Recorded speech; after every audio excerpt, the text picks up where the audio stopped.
I recently shared a video talking about my daily non-negotiables when it comes to my weight loss journey. And in that video, I shared 5 habits that help me maintain the weight that I've recently lost, but also help me feel amazing in my body and do the things that I want to do every single day. Now, this isn't the first time that I've been on a weight loss journey. And if you've been following me for a long time, then you know that I've been on several different journeys along the way. But one thing that I noticed about myself is that I could never, ever maintain any type of weight loss that I would succeed at. Every single time I would lose weight, I would find myself back at square one just a few months later. So I had to really sit with myself and try to understand why I kept putting myself in that position, because it's draining. It's draining and it's exhausting to have to put yourself in a position to always need to lose weight. It's exhausting. So I figured it out for myself, and I thought it would be great to continue the conversation and share some more tips and tricks and things that I do to keep the weight off and to not put myself in a position where I need to lose 25, 30 pounds again. But I do want to say this as a quick disclaimer. This is a trigger warning. In this video, we're going to be talking about weight loss. We're going to be talking about food habits and all that stuff. And if that triggers you, then please click off this video and join me in another one. I've been talking about weight loss on my channel for years, and I never want to give the impression that I am pushing that skinny is the best thing that we should all be thriving to be, and that thin is in, etc., etc. That is never the impression that I want to give on my channel. I always want to preach health first and doing what's best for your body so you can not only thrive in your day-to-day life, but also be able to do the things that you want to do. And all of that dwindles down to how you feel. And I am a huge advocate for healing yourself from the inside out, because it has seriously changed my life, and I know it can change your life too if this is what you want for yourself. And also, I always have to give the second disclaimer that I am not a doctor or a nutritionist. I am just a girl on the internet who loves to share what she's learned about health, her body, etc., and how I'm going through this life. I know I was talking in the third person at first, but I shifted. How I'm going through this life and doing what's best for me and myself. I do have a bachelor's of science in biology and a minor in chemistry. I am a certified personal trainer through NASM, and I love health and wellness. It is my life, and I honestly, truly, and 100% always love to preach going and seeing a professional, getting your blood work done, talking to somebody about your journey, your triggers, all of these things before going on a health journey so they can help you out. And then after you do that, come back to this video and take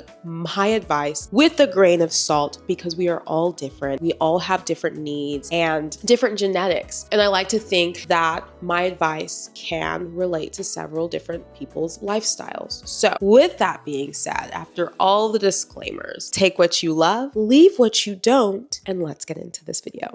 This first one's going to be a bit of an unpopular opinion, but as a certified personal trainer, I stopped being delusional with the amount of rest days I gave myself within my fitness journey. I'll take it a step further and say that some of us are extremely delusional when it comes to rest days. I don't believe that you need as many full-blown rest days. Instead, I believe that you should be leaning on more active rest days to help keep yourself in a fitness flow state. And to me, a fitness flow state is a mentality in which you are working out effortlessly throughout the week and having fun while doing it. Now, whenever you pull yourself or you fall out of a fitness flow state, it's really hard to get back into it. But I will say, when you're in that flow state, it feels amazing. It feels great because you are making your fitness routine a priority. However, some of the reasonings you may fall in and out of a fitness flow state is boredom and possibly just being burnt out with whatever you're doing. And I think it's important to make sure you are switching up your routine so you don't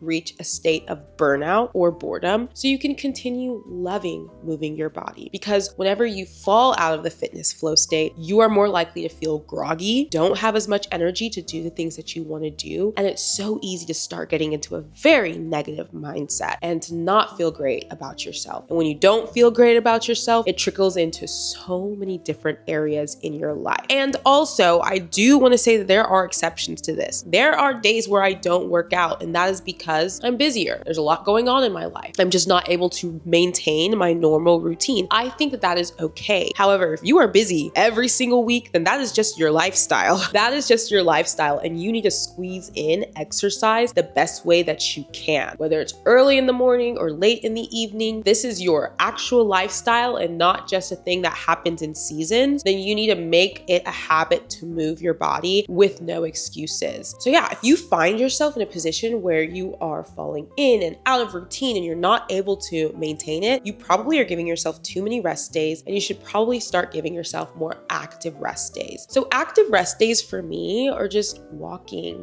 around the neighborhood, or going and getting a nice little window shop session in where I'm walking around the mall, or just getting on my treadmill or walking path. Best way to get in an active rest day that's cozy but not strenuous. Hey, I know this is going to be an unpopular opinion, but we should be moving our bodies more. You should be moving your body more. And sometimes that little Pilates workout a few times a week is not gonna cut it. So stemming back to what I was talking about earlier about possibly being bored or burnt out, one way to get yourself out of the boredom or burnout stage is by making sure you're switching your workout routine as much as possible. That's the best way you're going to be able to stay in a fitness flow state. So for example, for me, a year ago, I was going to Legree workouts pretty consistently, like 5 times a week. And Legree is very similar to Pilates, except it is on a mega former and is a little bit more intense. And I love Legree so much, but I was doing it for almost a year and I just needed to shake things up. So then I stopped doing Legree and I started just going to different fitness classes using ClassPass. And then after that, I started training for a 10K. So I was running pretty consistently every single week. And then after that, I started doing Pilates more consistently. And that's where I am right now, going to Pilates pretty consistently. And I've been doing that for the last 3 months now. However, soon I'm going to be going back into my running era, and we're hopefully going to be running a half marathon soon. So I'm going to be running and then lifting again. You see how I switched things around to avoid burnout and boredom and to keep myself in a fitness flow state? Sometimes some people need that. And if you're like me, then maybe you should consider doing that. Look at your routine and try to figure out why you can't seem to stay in a fitness flow state. And I do want you to comment down below. What does your fitness flow state look like right now? Do you feel like you're in one right now? If you're not, then why do you feel like you've fallen out of love with fitness, and what can you do to get back into it? Let me know down below. One thing we don't talk about enough is how important sleep is when it comes to your health journey. Your sleep quality affects your progress, it affects your energy levels, and most importantly, your decision-making skills. And over the last few months, I've shared with you guys how much I've been struggling with my sleep. And I've noticed a difference in my progress when I am getting great quality sleep versus when I'm not, which is why I've been using these Oslo sleep buds recently, and they've really helped me have more consistent, better quality sleep. The Oslo sleep buds are designed to help improve your sleep quality. These are not noise canceling headphones. These are noise masking headphones. And it's like stepping into a spa-like sanctuary where you're instantly greeted by the best sleep sounds that you're able to actually control through their app, which is very easy to use. My favorite sleep sound to access on the app is the misty rain sound. And I keep it at about 35 to 50% volume, and I find that it's perfect to help me lock into my sleep. If you prefer listening to, let's say, a podcast or music to go to bed, you can also do that because it's a Bluetooth headphone, so it's going to connect to your phone easily. They're very versatile. Honestly, I recommend them for walking and running too, because like I said before, they're not noise canceling, they're noise masking. So it's going to be really helpful for you to be aware of your surroundings and be safe. You just got to make sure you have the case with you when you're going out and about. They're super sleek, very comfortable to put on, and they're silicone based. Even if you're someone who sleeps on your side, these are not falling out. And I love them, especially on the nights where I know I'm not going to have a good quality sleep, because at this point I know it. I know when I'm going to need these, especially on the days where my mind is running. I just instantly grab these to help improve my sleep. So if you'd like to try them out, click the link in my description box, use code JanetN for $50 off your purchase. And right now they're running a Black Friday deal where you can get $75 off your purchase from November 17th to December first.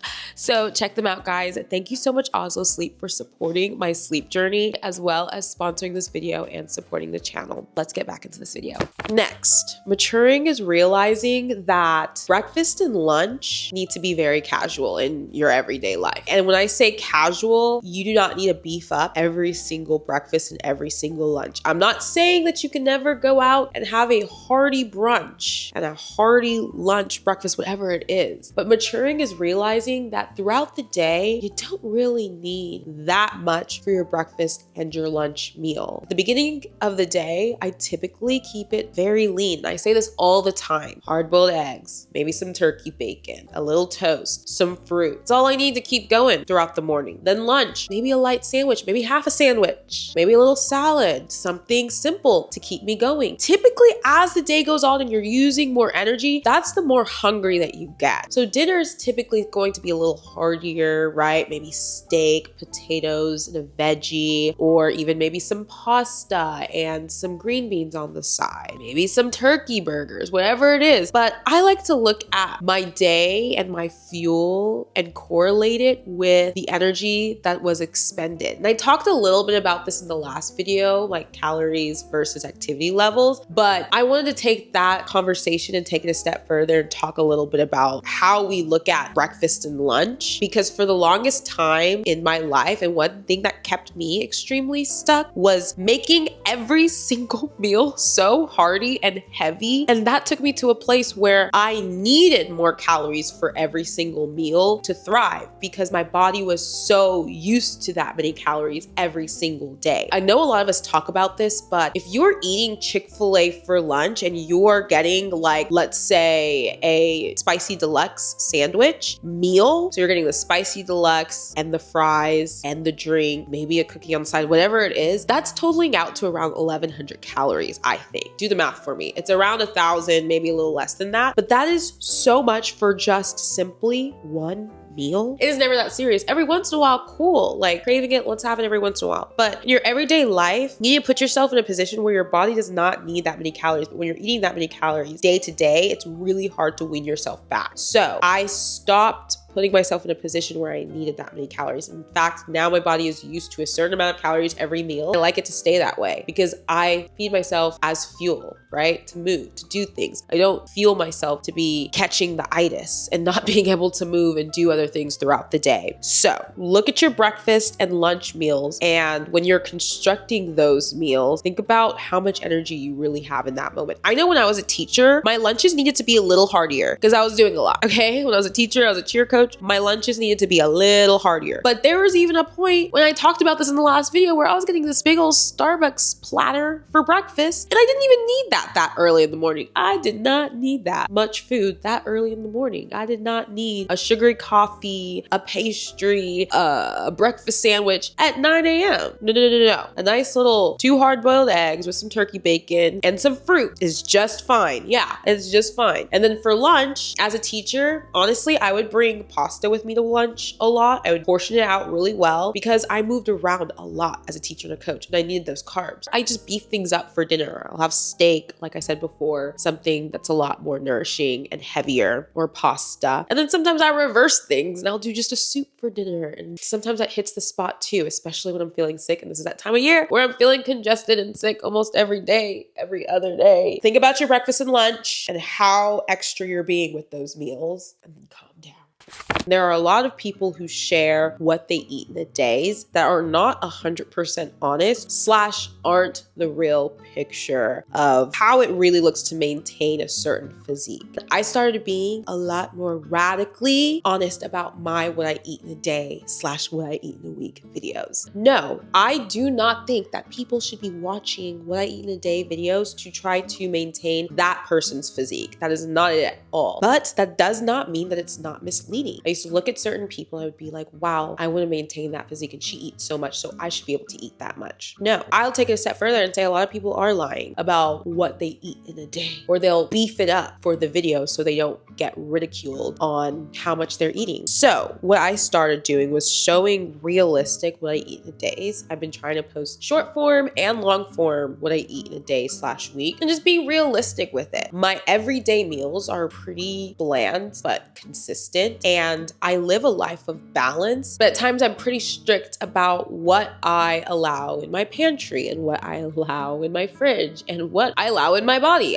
It does get kind of strict around here. I think it's important to show both sides. It's important to show the days where you eat a little bit more and you're a little bit lax, but I do think it's also important to show the days where you're pulling back on the carbs a bit, when you're being a little bit more mindful about how you're eating throughout the day because you know you're going out to eat that evening. I think it's important to note that having a very healthy lifestyle and eating really healthy does not always look pretty. It's not always fun, and sometimes it's very bland, and that is okay, because it's not every meal and everything that's going into your mouth that needs to be the most life-changing thing. Sometimes it needs to just help you get from A to B, help you fuel your body, help you be able to complete a run for the day, help you be able to feel good. It does not always have to taste amazing. I started being a lot more realistic with how I share what I eat. I've done what I eat in a day / what I eat in weeks for years on this channel, and I share how I eat on a day-to-day basis. I think it's just like really important to be realistic, and if you're watching people on the internet, make sure you're using true discernment when they're sharing their journey. Don't follow people to have a specific aesthetic, and make sure that you are doing what's right for your body and your goals at the end of the day.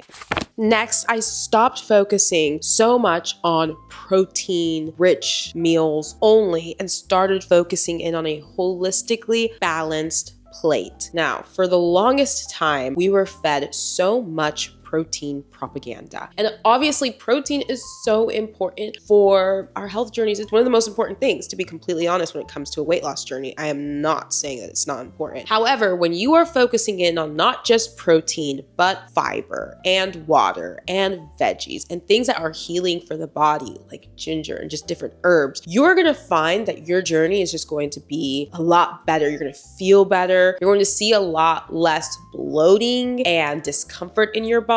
You're going to notice more regular bowel movements, which is really important as well. However, if you are just eating protein, bowls full of protein every single day, and you're not giving your body any fiber, you're just going to feel bloated, uncomfortable, and you're not going to get as many bowel movements in. Yeah, I stopped focusing heavily only on protein. I still am very, very focused on protein, but I'm focused on everything else as well. So I'm talking the protein, I'm talking the fiber, I'm talking the water, I'm talking the veggies, I'm talking beans. Beans are very high in fiber. They're just really great for you. They're great for your gut health. They're great for your digestive health. They're just amazing and delicious. Okay, they're delicious. So whenever I'm at a restaurant and I have the option to order beans, I'm going to do that. I'm going to order beans, whether they're refried beans, pinto beans, black beans. I'm going to order beans.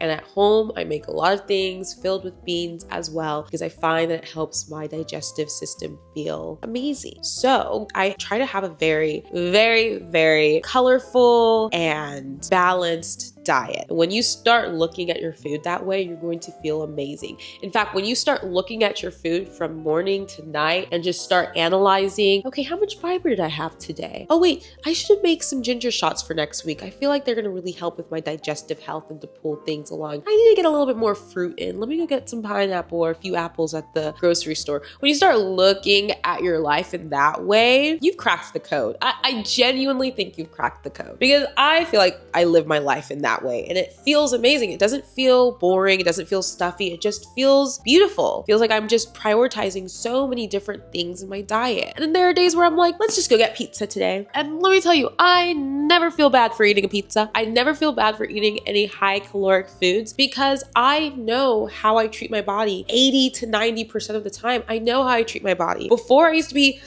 kind of scared of those things, but now I'm not, because I have so much true balance and I'm not scared of anything. It's being absolutely realistic with what balance truly is. And a lot of us are not realistic with what balance actually looks like. So make sure when you are constructing a plate or constructing a meal, think about all the other meals you had that day or all the meals that you're having later on and how nourishing those meals are going to be and what you can add to this current meal to make it a little bit more nourishing, to make it a little better for you. It's not always going to work out that way, but think about it like that. How can I add in a little fiber? How can I add in a little veggie on the side? How can I add in something that's going to be healing and feel really great for my gut? Think about that when you're constructing your plate, your meals, your meal prep, your breakfast, whatever it is every single day. And life will just get so much easier and you'll truly learn how to live a life of balance.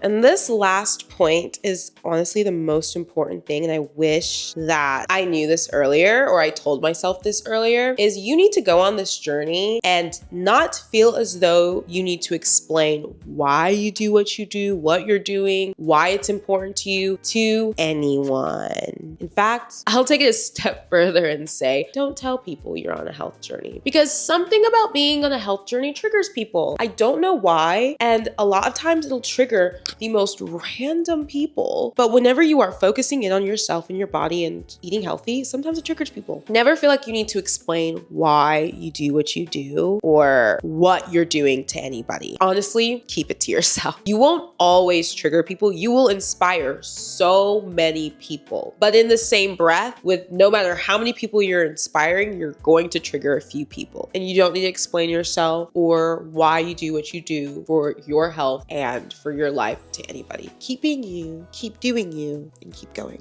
That's gonna be it for this video. Again, this list is actually very, very long. I could keep going for days, but I'm gonna stop here and I'm gonna say thank you for watching this video. Let me know if you'd like me to continue on with the series down below. I'll keep it going because I still have a long list of things to talk about. I wanna say this before I close out because I feel like I close out on a negative note. And I don't want to end off being negative or petty. Only you know what's best for you and your body and your journey. It's really important to build that confidence within yourself to know what you need to feel your body, what you need to move forward, what you need to be happy. It's really important to learn that for yourself and to continue advocating and pushing yourself to be able to keep hitting these goals and to keep feeling good about yourself in this journey. It's all about feeling good. It's all about healing from the inside out, like I said earlier, and being able to keep the promises that you made originally on this journey. I love you guys so much. I will see you guys in the next video. Thank you for joining me and letting me ramble and rant a little bit in this video. I will catch you guys later and make sure you follow me on all of my other socials. I'll link them down below. Catch you later, guys. Peace out, Girl Scout. Bye.